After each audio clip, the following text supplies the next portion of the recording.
Guys, today I'm going to talk about 3 signs that you really have to take it seriously and consider quitting your job. And it comes from a person who just quit my first full-time job. This video is specifically designed for people who just started their career, so probably in their early 20s. If you're lost or confused, I really hope you can take these as advice. Alright, so the first sign is the work environment. Now, I know that there's no perfect workplace, there's no perfect colleagues. That would be a bit too aspirational and ambitious. But there are some limits, there are definitely some boundaries that every workplace should keep.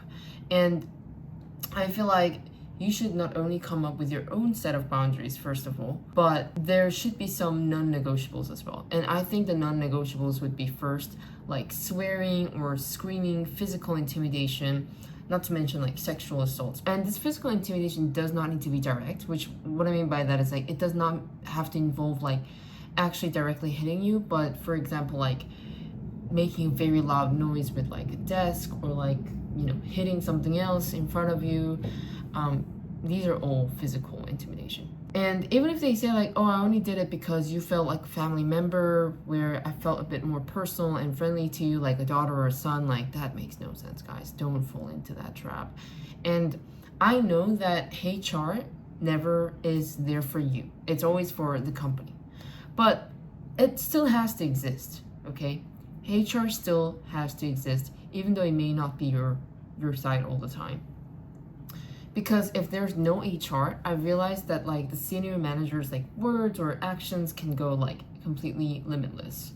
And think about the actions that they've done and check whether there's tools and resources provided to HR or maybe some other like departments in the company that are available to help you out when these things happen. It is so important in our early 20s to build self-respect, because we lack one of them when we're early in the career, because we feel like, oh, I need to do everything, I have to do perfectly, and like I deserve this kind of hate or like whatever mean things that people do just because I'm like new, I have to prove myself. And don't let the other people take advantage of like this mindset. Working hard, trying to get everything perfectly is definitely fine. It's a very good like work ethics, but at the same time, have some self-respect and know your limits, that you're only a human being at the end of the day, that don't deserve to be like hurt or hear those things, experience those things that are overstepping your own boundaries or some non-negotiables. And have self-respect, not just in the relationship, but also in work, where you spend most of your time in life. Honestly, like I realized that I spend way more time with my work colleagues, for example, rather than I did with my family in the past year. So yeah, having self-respect in work is so important because you will be spending so much time of your life there. And that's why I thought when I was quitting, yes, I will be earning significantly less, but losing myself and my self-confidence at the age of 22 is definitely going to be much of a bigger loss than any type of like cash that I can get at the time. Number 2 is career progression. I think when we're young, it's not just important to think about the money, but it's so important to think about how this job helps you to build transferable skills for your future career. It's so important to think about not just the immediate income that you can get, but also the vision of career progression. And if you don't see the long-term potential, it might be easier for you if you have high self-agency to come out and learn, build that skill for like 1 or 2 months, really like focus on building that skills after quitting your work.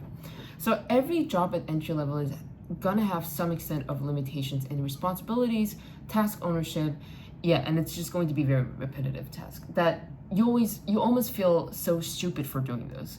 So for example, like in my work, IB analyst did a lot of like tweaking Excel, tweaking PowerPoint, etc. that I felt like, oh my god, I spent 12 years of my life and 4 years of university degree just to end up tweaking some Excel files and PowerPoint. But then like a lot of my colleagues stay there and they're fine with doing it just because for the sake of the progression. Now, I personally didn't see career progression in one of my jobs and decided, oh, maybe I should just like not apply or continue working here because analysts, associates do the same work. They all try to figure out this one problem like all together when there's something happening internally. And I was like, yeah, I could definitely spend some time doing something else in those years of my life. Anyway, the third part is alignment with your identity and dream. This is probably the biggest thing that you'll be thinking about as a young 20s who just started your full-time job.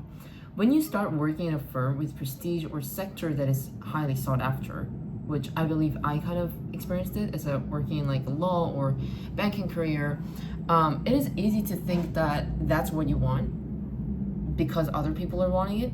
But you gotta be careful what you're wishing for, because if you wish for that title, like, you aren't going to get it. The moment you get the title, you get that work role, is when you start having that crisis of like, oh no, I got what I wanted and I absolutely hate it. And that's what I thought with my investment banking title. It's like, oh wow, I've wanted this for 2 years. And then when I got it and I saw it for myself, I was like, God, I absolutely don't like this. And I think it is really good to try it out, because if you don't try, like, how would you know?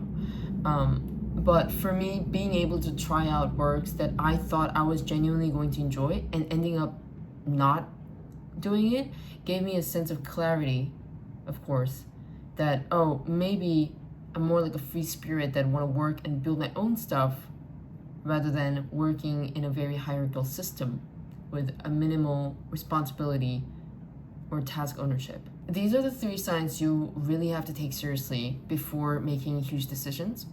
I'm down for like trying out everything just to test the water, but obviously like be really mindful about it, because it, you know, like the years, the months that you work for shows your patience, shows your grit. So yeah, think about the durations of how long you've worked, and I'll come back with more of these videos.